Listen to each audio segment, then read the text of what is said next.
क्या कभी आप लोगों ने सोचा है कि किस तरह इंस्टाग्राम इतने सारे यूजर्स एक साथ मैनेज करता है? कैसे आईआरसीटीसी पे टिकट बुकिंग इतना ज्यादा इजी है, बिना कभी भी डाउन हुए आईआरसीटीसी कंसिस्टेंटली सारे टिकट्स अवेलेबल करवाता है and at the same time कई सारे लोग पीएनआर भी चेक कर रहे होते हैं। क्या कभी आप लोगों ने सोचा है कि कैसे फ्लिपकार्ट और अमेजॉन पर सेल आने पर भी कभी वो डाउन नहीं होते, चाहे मिलियंस ऑफ यूजर्स वहां आ जाए? इन सब का आंसर है सिस्टम डिजाइन। जब भी कोई एप्लीकेशन बनता है, इट इज वेरी इंपॉर्टेंट कि उसका सिस्टम कैसे डिजाइन किया गया है। और सिस्टम डिजाइन का मतलब है कुछ इस तरीके से पूरे पूरे आर्किटेक्चर को डिजाइन करना कि सारे कंपोनेंट्स एक दूसरे के साथ सिंक्रोनाइज होकर काम कर पाए। अब जब मैं सारे कंपोनेंट्स की बात कर रहा हूं, तब किसी भी फुल स्टैक एप्लीकेशन के अंदर या किसी भी सॉफ्टवेयर के अंदर जो कंपोनेंट्स होते हैं वो मेजरली कौन कौन होता है? वो होता है फ्रंट एंड, बैक एंड और उसका सर्वर। ये तीन मेजर कंपोनेंट्स होते हैं। अब अगर सर्वर क्लाउड पे डिप्लॉयड है तो मैं क्लाउड को भी उसी कंपोनेंट में कंसीडर करूंगा। सिस्टम डिजाइन हमें यह सिखाता है कि कैसे एक स्केलेबल एंड रिलायबल एप्लीकेशन बनता है, कैसे एक ऐसा एप्लीकेशन बनता है जिसका अप टाइम ऑलवेज हाई हो। तो आज के इस वीडियो में हम लोग देखने वाले हैं एक dedicated road map to become a system design engineer. और ये सिर्फ road map system design engineer बनने के लिए नहीं है, ये उन लोगों के लिए भी है जो ऑलरेडी एक फुल स्टैक डेवलपर है, जो ऑलरेडी कोई एक ऐप डेवलपर है, जो ऑलरेडी किसी ना किसी फील्ड में डेवलपमेंट कर रहे हैं लेकिन स्केलेबल सिस्टम्स बनाना नहीं जानते। तो इस वीडियो में जो पूरा रोड मैप हम फॉलो करेंगे उससे आपको समझ आ जाएगा। वीडियो को स्टार्ट करने से पहले अगर आप वेब डेवलपमेंट में अपना करियर बनाना चाहते हो और चाहते हो ये सीखना कि कैसे बड़े लेवल के एप्लीकेशंस बनते हैं और किस तरीके से उनको मेंटेन एंड बिल्ड किया जाता है, तो आपको हमारा 24 वीक्स का वेब डेवलपमेंट प्रोग्राम जरूर एक्सप्लोर करना चाहिए। इस प्रोग्राम का सबसे इंपॉर्टेंट पार्ट है प्रैक्टिकल लर्निंग। आप हर एक चीज को इस तरीके से सीखोगे जैसे आप उसको इंडस्ट्री में इंप्लीमेंट करने वाले हो। इस प्रोग्राम की ऑफलाइन एंड ऑनलाइन दोनों क्लासेस अवेलेबल है, तो डिस्क्रिप्शन में आपको लिंक मिल जाएगा। Go and book your demo class now. Let's get into the video.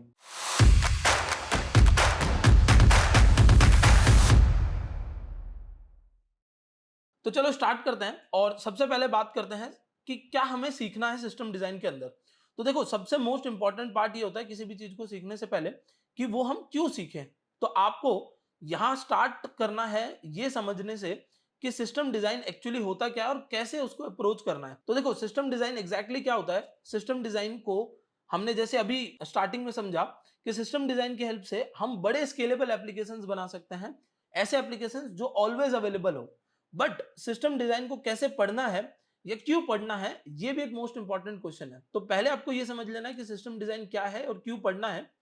उसके बाद आपको जाना है नेक्स्ट स्टेप पे, which is the first step to learn about performance and scalability. देखो, परफॉर्मेंस और स्केलेबिलिटी दोनों अलग अलग फैक्टर्स हैं। इनको अगर मैं वन लाइन में समझाऊं तो किसी भी सिस्टम पे जब कोई यूजर आता है और उस यूजर को कितने कम टाइम में रिस्पॉन्स मिल पाता है या कितना क्विक रिस्पॉन्स मिल पाता है, इसको हम परफॉर्मेंस बोलते हैं। बट वही सिस्टम कितने यूजर्स एक साथ मैनेज कर सकता है, इसको हम स्केलेबिलिटी बोलते हैं। तो आपको यहां सीखना होता है कि परफॉर्मेंस और स्केलेबिलिटी क्या होती है।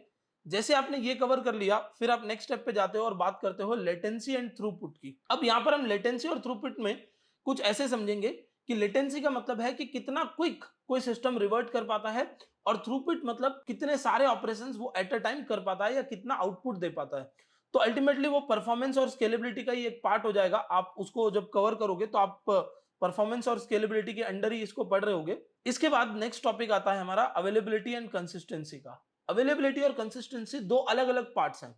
जैसे अगर मैं आईआरसीटीसी का एग्जांपल ले लूं, तो आईआरसीटीसी की वेबसाइट अगर ऑलवेज अवेलेबल है तो वहां पर हम बोलेंगे कि हम कभी भी जाएं, आईआरसीटीसी का सर्वर डाउन नहीं होता। हम कभी भी रेलवे टिकट बुक करें, सर्वर कभी डाउन नहीं होता। बट कंसिस्टेंसी का मतलब क्या हुआ? कंसिस्टेंसी का मतलब है कि अगर कोई नॉर्थ इंडिया से टिकट बुक करे, ईस्ट इंडिया से टिकट बुक करे, वेस्ट इंडिया से टिकट बुक करे, मिडल इंडिया से टिकट बुक करे, कहीं से भी टिकट बुक कर ले, उन सभी को सेम वेटिंग लिस्ट दिखेगी या सेम अवेलेबल टिकट्स दिखेगी। इसको हम कंसिस्टेंसी बोलते हैं। तो अवेलेबिलिटी और कंसिस्टेंसी दो मोस्ट इंपॉर्टेंट फैक्टर होता है। एक और एग्जांपल अगर मैं लूं आपको, तो मान लेते हैं कि फ्लिपकार्ट पे कोई प्रोडक्ट है जो 200 क्वांटिटी में अवेलेबल है सिर्फ। अब फ्लिपकार्ट पे वो जो 200 क्वांटिटी वाला प्रोडक्ट है, यूजर्स आए और उसको खरीदने लगे, तो फ्लिपकार्ट का सर्वर डाउन नहीं हुआ, बट सारे यूजर्स को at a time same quantity remaining नहीं दिख रही है। तो इसका मतलब कंसिस्टेंसी में गड़बड़ है, अवेलेबिलिटी सही है। तो आपको यहां पर कंसिस्टेंसी और अवेलेबिलिटी को पढ़ना है। अवेलेबिलिटी को जब आप पढ़ोगे तो अवेलेबिलिटी का एक सीएपी कैप थ्योरम होता है, वो आपको साथ साथ में पढ़ना होता है। और समझना होता है कि कैसे मैक्सिमम अवेलेबिलिटी रखी जा पाए। इसके बाद आप जाते हो कंसिस्टेंसी पैटर्न्स पर। कंसिस्टेंसी पैटर्न्स आपको ये सिखाते हैं कि किस किस टाइप की कंसिस्टेंसी एग्जिस्ट करती है। तो वीक कंसिस्टेंसी क्या होती है, इवेंचुअल कंसिस्टेंसी क्या होती है, और स्ट्रॉन्ग कंसिस्टेंसी क्या होती है। ये तीन अलग अलग कंसिस्टेंसीज है जो हमें ये बताती है कि कब कौन सा सिस्टम कितना एक्यूरेट डेटा दे रहा है। और हमेशा ये ध्यान रखना है कि हम जब सिस्टम्स बना रहे हैं तो we are always focused on performance and scalability. हम ये जो सब कुछ पढ़ रहे हैं वो परफॉर्मेंस और स्केलेबिलिटी के लिए ही पढ़ रहे हैं। मतलब वी वांट कि हमारा सिस्टम ऑलवेज परफॉर्म करता रहे एंड हमेशा स्केलेबल रहे, कितने भी यूजर्स आ जाए हम उसको स्केल कर पाए। अभी आप जब थोड़ा सा आगे बढ़ोगे तो स्केलेबिलिटी पे भी बात करेंगे हम लोग। तो हम लोगों ने यहाँ तक ये बेसिक लेवल पे हमने कुछ चीजें सीख ली। अच्छा, एक चीज और, क्योंकि मैंने इस पूरे पूरे रोड मैप को 3 हिस्सों में डिवाइड किया हुआ है, ये जो अभी पार्ट हम पढ़ रहे हैं ये एक बेसिक पार्ट हम पढ़ रहे हैं। इसके बाद हम यहाँ पर थोड़ा सा इंटरमीडिएट पार्ट पढ़ेंगे और रेड कलर में एडवांस पार्ट की बात कर रहे होंगे। तो जब आप यहां पर अपने बेसिक्स को क्लियर करोगे तो आप अवेलेबिलिटी पैटर्न्स की भी बात करोगे। अवेलेबिलिटी पैटर्न्स क्या होते हैं? अवेलेबिलिटी पैटर्न्स मतलब कि फॉलोवर कैसे कवर किया जाए, रेप्लिकेशंस कैसे किए जाए। तो अवेलेबल, किसी भी सिस्टम को ऑलवेज अवेलेबल रहने के लिए उसके रेप्लिकेटर्स अवेलेबल होने चाहिए, या कभी भी फॉल आता है तो कैसे मैनेज किया जाएगा, ये हमें अवेलेबिलिटी पैटर्न्स में पढ़ना होता है। At the same time availability in numbers, तो आपको यह पढ़ना होता है कि 99.9 का मतलब क्या है, 99.99 का मतलब क्या है। ये अवेलेबिलिटी इन नंबर्स हैं। यहां पर आप सीखते हो अवेलेबिलिटी पैटर्न्स को कैसे मैनेज किया जाता है। जैसे आप ये पूरा पोर्शन कवर कर लेते हो, लेट से आपने एक मंथ लिया और एक मंथ में ये पूरा पोर्शन कवर कर लिया, तब आपका फंडामेंटल बहुत ही स्ट्रांगली क्लियर हो जाता है in terms of the system design basics. अब आप नेक्स्ट स्टेप पे जाके बात करते हो किसकी, हमारे इंटरमीडिएट टॉपिक्स की। तो इंटरमीडिएट टॉपिक्स में सबसे पहला टॉपिक आता है बैकग्राउंड जॉब्स। बैकग्राउंड जॉब्स क्या होता है गाइस? तो फॉर एन एग्जांपल आप किसी ट्रेडिंग वेबसाइट पर हो, या फॉर एन एग्जांपल आप अपनी कॉलेज की वेबसाइट पर थे और कॉलेज की वेबसाइट पे आपने बोला कि मुझे पूरे 1 ईयर की मेरी परफॉर्मेंस रिपोर्ट चाहिए, और लेट से आपका कॉलेज हर वीक आपसे एक टेस्ट लेता है। अब ये जो पूरी परफॉर्मेंस रिपोर्ट आपने कॉलेज से मांगी है वो पूरे एक साल की है, और उस पूरे साल में 52 वीक्स हैं। लेट से इस परफॉर्मेंस रिपोर्ट को बनाने में आपके सिस्टम को फॉर एन एग्जांपल 10 मिनट्स लगने वाले हैं, बिकॉज अलग अलग जगह से डेटा आने वाला है, या लेट से 5 मिनट्स लगने वाले हैं, 2 मिनट्स लगने वाले हैं। तो बाय द टाइम ये जो टास्क है वो बैकग्राउंड में चलना चाहिए, और आप अपना कॉलेज पोर्टल अभी भी एक्सेस कर पा रहे होने चाहिए। ऐसा नहीं हो कि आपका कॉलेज पोर्टल लोडिंग पे चला जाए और 2 मिनट तक वो लोड ही होता रहे जब तक आपकी रिपोर्ट नहीं बन गई। इसको हम बैकग्राउंड जॉब बोलते हैं। और ये दो तरीके के हो सकते हैं, event driven and schedule driven. So background job का एक और एग्जांपल मान लो कि जिस दिन सेल लाइव होने वाली है उसी दिन सभी लोगों को एक साथ में मैसेज चले जाएंगे, मेल चले जाएंगे। ये भी एक बैकग्राउंड जॉब है जो कि स्केड्यूल ड्रिवन है। और ये बैकग्राउंड जॉब है जो इवेंट ड्रिवन है, यानी मैंने क्लिक किया तो अब रिपोर्ट बनने जानी चाहिए। This is called event driven. तो आपको इवेंट ड्रिवन और शेड्यूल ड्रिवन बैकग्राउंड जॉब्स को पढ़ना होता है। And then comes one of the most important part which is the DNS, domain name system. क्यों डीएनएस मोस्ट इंपॉर्टेंट है? बिकॉज जितने भी एप्लीकेशंस बनेंगे इस दुनिया के अंदर कभी भी, वहां सब जगहों पर वेब डेवलपमेंट का यूज होगा। हर एक जगह पर वेब डेवलपमेंट का यूज होगा, और जब भी वेब डेवलपमेंट का यूज होगा तब सर्वर जरूर यूज होगा। और सर्वर यानी बात हो रही है किसकी? डीएनएस की, यानी डोमेन नेम सर्वर की। तो डोमेन नेम सर्वर क्या करता है? डोमेन नेम सर्वर में हमें क्या क्या पढ़ना होता है? डोमेन नेम सर्वर में हमें सारे रिकॉर्ड्स पढ़ने होते हैं। एमएक्स रिकॉर्ड्स क्या होते हैं वो पढ़ने होते हैं, ए रिकॉर्ड्स क्या होते हैं वो पढ़ने होते हैं, डीएनएस कैसे कॉन्फ़िगर किया जाता है वो पढ़ने होते हैं, डीएनएस को कैसे राउटिंग करते हैं डीएनएस की, वो हमें पढ़ना है। हमें किसी डोमेन के साथ किसी होस्टिंग को कैसे लिंक करते हैं वो हमें यहाँ पढ़ना होता है। बिकॉज इन फंडामेंटल्स की हेल्प से आप पीछे समझ पाते हो कि एक्चुअली हो क्या रहा होगा। And then comes the content delivery network, जो कि डीएनएस के बाद ही आप पढ़ते हो। कंटेंट डिलीवरी नेटवर्क यानी सीडीएन क्या करता है? सीडीएन आपके कंटेंट को डिफरेंट डिफरेंट सर्वर्स पर at a same time distribute करके रखता है। अब आपको पुल सीडीएन्स क्या होता है, पुश सीडीएन्स क्या होता है, ये पढ़ने हैं। पुल सीडीएन और पुश सीडीएन के अंदर पुल सीडीएन को कब यूज करोगे, पुश सीडीएन कब यूज होंगे, सीडीएन्स एक्चुअली कैसे डिस्ट्रीब्यूट होता है, ये आपको यहां पर पढ़ना होता है। ये जो भी टॉपिक्स मैं आप लोगों को बोल रहा हूं ये इजीली आप गूगल पे सर्च करोगे, चैट जीपीटी पे सर्च करोगे, आपको मिल जाएगा। एंड और आज की डेट में एआई टूल्स को यूज नहीं कर रहा है जो, वो ऑब्वियसली अपने आप के साथ गलत कर रहा है। बिकॉज ये सारे टॉपिक्स अब आपको पढ़ने के लिए अलग अलग रिसोर्सेज पे जाने की जरूरत नहीं है। आप कोई भी एआई टूल उठाओ और वहां ये टॉपिक डालो और वो पूरी डिटेल इंफॉर्मेशन आपको दे देगा। तो यहां हम लोग कंटेंट डिलीवरी नेटवर्क को जैसे ही कवर कर लेते हैं, उसके बाद में हम लोड बैलेंसर्स पे जाते हैं। सो गाइस, लोड बैलेंसर क्या होता है? लोड बैलेंसर का मतलब है कि जब भी आपकी वेबसाइट पे बहुत सारा लोड एक साथ आ जाएगा, तो उसको कैसे मैनेज किया जाएगा, कैसे यूजर्स की राउटिंग की जाएगी। मान लो कि मेरा एक सर्वर है S1, वो एक साथ में 10 के यूजर्स मैनेज कर सकता है और सडनली मेरे पास 20 के यूजर्स आ गए, तो कैसे इस लोड को बैलेंस किया जाएगा और कैसे अदर सर्वर्स पे रिडायरेक्ट किया जाएगा, ये आप पढ़ते हो कहां पर? लोड बैलेंसिंग के अंदर। लोड बैलेंसिंग के साथ रिवर्स प्रॉक्सी भी आप पढ़ोगे, और load balancing versus reverse proxy आप समझोगे। साथ ही साथ लोड बैलेंसिंग एल्गोरिदम्स कैसे काम करती है, मतलब कि कैसे ये डिस्ट्रीब्यूशन होगा। मान लो अभी मेरे पास 20 के यूजर्स हैं और मेरे पास 3 सर्वर्स हैं, तो मैं 20 के यूजर्स को इक्वल इक्वल डिवाइड भी तो कर सकता हूं, या मैं क्या पहले 2 सर्वर्स को फुल करूं और तीसरे के लिए रुक जाऊं। ये सारी चीजें हम यहाँ एल्गोरिदम्स में बात कर रहे होते हैं, या एल्गोरिदम्स में आपको पढ़ना होता है। उसके बाद जाते हो आप नेक्स्ट स्टेप पे और आप लेयर लोड बैलेंसिंग को पढ़ते हो। लेयर लोड बैलेंसिंग क्या होता है? तो आप जब लोड बैलेंसिंग पढ़ रहे हो तो लोड बैलेंसिंग में 7 और 4 दो लेयर्स की लोड बैलेंसिंग हो सकती है, तो आप इन दोनों को भी पढ़ते हो। एंड उसके बाद आते हैं हम हॉरिजेंटल स्केलिंग पे। सो हॉरिजेंटल स्केलिंग क्या होता है और वर्टिकल स्केलिंग क्या होता है?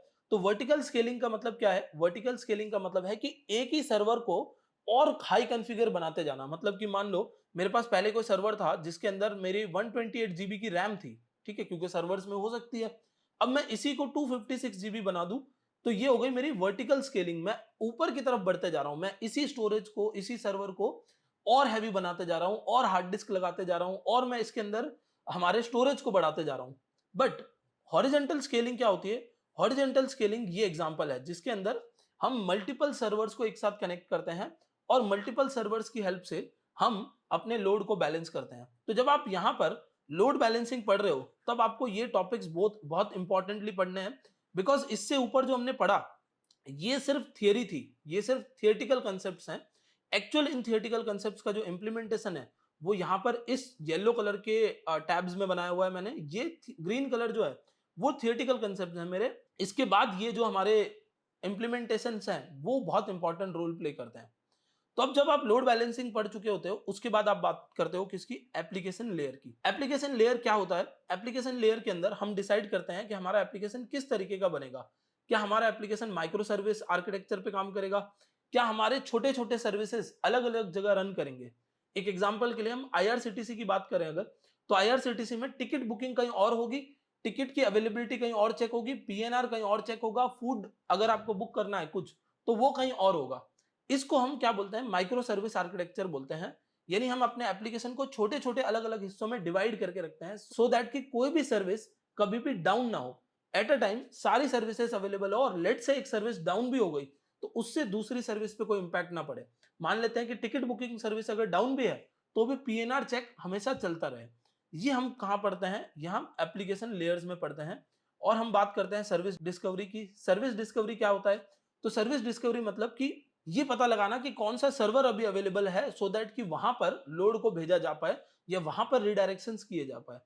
तो ये one of the most important concepts हैं जो आप यहां पर पढ़ रहे हो, बिकॉज ये इंप्लीमेंटेशंस वाले कंसेप्ट्स हैं। इसके बाद आप आ जाते हो डेटाबेस पर, क्योंकि बिना डेटा कुछ भी मैनेज नहीं हो सकता, और सारे का सारा खेल ही डेटाबेस का है।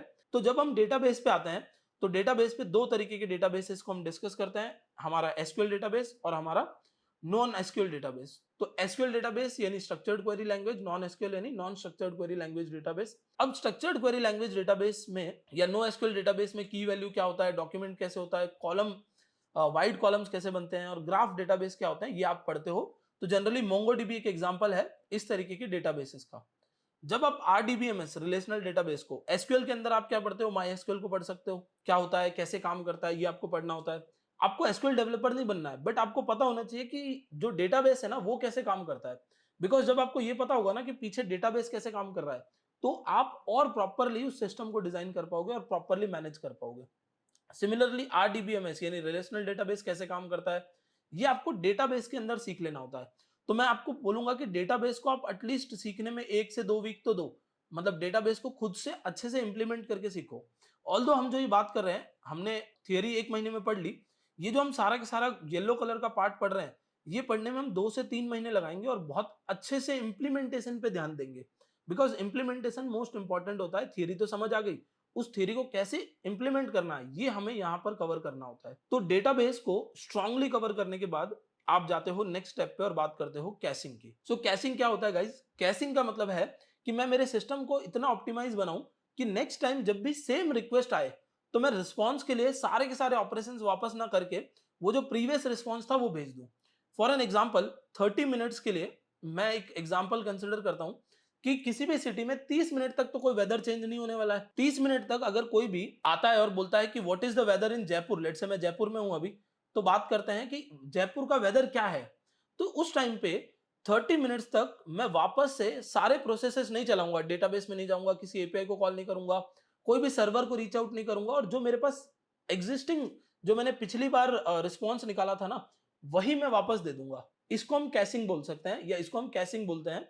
तो आपको समझना है कि कैशिंग कैसे काम करता है, कैशिंग के अलग अलग टेक्निक्स यानी स्ट्रैटेजीज कैसे काम करती है, और किस किस टाइप की कैशिंग होती है। क्लाइंट कैशिंग क्या होती है, यानी क्लाइंट पे ही उस डेटा को सेव करवा दिया ताकि नेक्स्ट टाइम सर्वर पर जाना ही ना पड़े। सीडीएन कैशिंग क्या होती है, वेब सर्वर कैशिंग क्या होती है, डेटाबेस की कैशिंग क्या होती है, एंड एप्लीकेशन कैशिंग क्या होती है। जब आप कैशिंग पर पहुंच जाते हो तब आप अपना इंटरमीडिएट लेवल कवर कर चुके होते हो और इंटरमीडिएट नॉलेज आपको आ चुकी होती है। अब आप सिस्टम डिजाइन में इनफ सीख चुके होते हो कि आप किसी भी सिस्टम को ऑप्टिमाइज लेवल पे डिजाइन कर पाओगे या ऑप्टिमाइज लेवल पे काम करवा पाओगे, बिकॉज आपको थियरी भी आती है और आपको प्रैक्टिकल इंप्लीमेंटेशन भी आता है। Now comes the last part जिसमें हम बात कर रहे होते हैं हमारे एडवांस थिंग्स की, जिसमें हम तीन चार मेजर चीजों की बात करते हैं, जैसे असिंक्रोनिज्म। असिंक्रोनिज्म कैसे काम करता है, एक साथ में मल्टीपल टास्क कैसे काम करेंगे, हमारे टास्क क्यूज कैसे बनेंगे, मैसेज क्यूज कैसे बनेंगे, बैक प्रेशर कैसे होगा, यानी अगर मेरे पास बहुत सारे टास्क बैक टू बैक आ गए तो मैं कैसे उनको मैनेज करूंगा, कैसे असिंक्रोनसली मैनेज करूंगा ताकि टास्क 1, टास्क 2, टास्क 3 सारे टास्क एक साथ में ऑपरेट कर पाए। इसके बाद हम लोग नेक्स्ट चले जाएंगे और हम कुछ ऑपरेशंस की बात करेंगे। इन ऑपरेशंस के अंदर हम ये सीखते हैं बेसिकली कि कैसे जो रिपीटेड ऑपरेशंस है उनको बार बार ना करवा के उनको ऑप्टिमाइज किया जाए। एंड फिर हम बात करते हैं कम्युनिकेशन की। तो कम्युनिकेशन का मतलब क्या है? कम्युनिकेशन का मतलब है कि जब मेरा एक बहुत बड़ा डिस्ट्रीब्यूटेड आर्किटेक्चर है तो वो डिस्ट्रीब्यूटेड आर्किटेक्चर आपस में कम्युनिकेट कैसे करेगा। तो आपस में कम्युनिकेट करने के लिए एचटीटीपी, टीसीपी और यूडीपी का यूज होगा। ये सारे प्रोटोकॉल्स हैं जिनका यूज करके ये सारे सिस्टम्स, ये सारे अलग अलग कंपोनेंट्स आपस में कम्युनिकेट करेंगे। बट अगर डेटा ट्रांसफर करना होगा तो रेस्ट एपीआईज यूज होगी, ग्राफ क्यूएल यूज होगी और अलग अलग टेक्निक्स यूज होगी जिसकी हेल्प से डेटा को ट्रांसफर किया जाएगा। ये हमारा कम्युनिकेशन वाला पार्ट हो गया। फिर हमारे लिए आती है तीन मोस्ट इंपॉर्टेंट चीजें। पहली हमारी परफॉर्मेंस एंटी पैटर्न्स, यानी परफॉर्मेंस को अगर कहीं पे भी डाउन किया जाएगा तो वो कौन कौन से रीजंस हो सकते हैं, ये आप यहां पर थियोरेटिकली पढ़ते हो और फिर उनको ऑप्टिमाइज करने पे काम करते हो। तो ये बेसिकली थियरी है, बट इन थियरी को पढ़ के आपको समझ आता है कि क्या ऑप्टिमाइज करना है, क्या सही करना है, और फिर आप वापस अपने इंप्लीमेंटेशन वाले पार्ट में जाके उसको वापस से सही करते हो।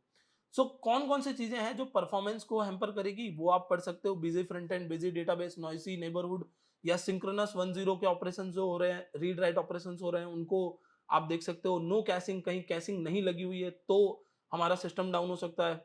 फिर आप नेक्स्ट स्टेप पे जाते हो और बात करते हो मॉनिटरिंग की। तो आपको कंसिस्टेंटली मॉनिटर करना पड़ता है। अब आपने सिस्टम तो बना दिया, डिप्लॉय तो कर दिया, बट आपको मॉनिटर करना पड़ता है कि उस सिस्टम की हेल्थ कैसी है, वो अवेलेबल है या नहीं, वो सही से परफॉर्म कर रहा है कि नहीं, कहीं सिक्योरिटी ग्लिचेस तो नहीं है।